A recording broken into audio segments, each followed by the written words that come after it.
Another dua we should make, Allahumma inni Auzubika Minal Hammi wal-ajzi wal-kasal wal-bukhli wal-jubn wa dala'i ad-daini wa ghalabati ar-rijal.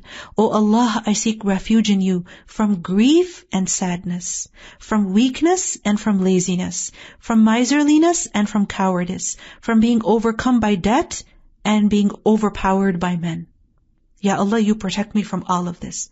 And you see, sometimes when you're feeling so down, you don't know if it is sadness or if it is weakness or laziness.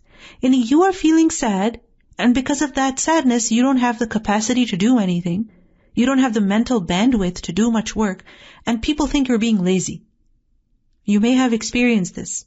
Or maybe you think of others who are going through sadness that they're being lazy.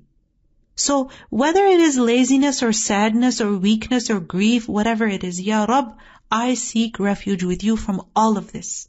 Because all of these are obstacles on the path to Allah. They keep a person away from excelling in good deeds, from going forward in good works.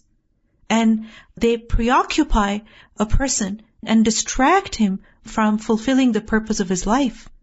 So we seek Allah subhanahu wa ta'ala's refuge against all of these things.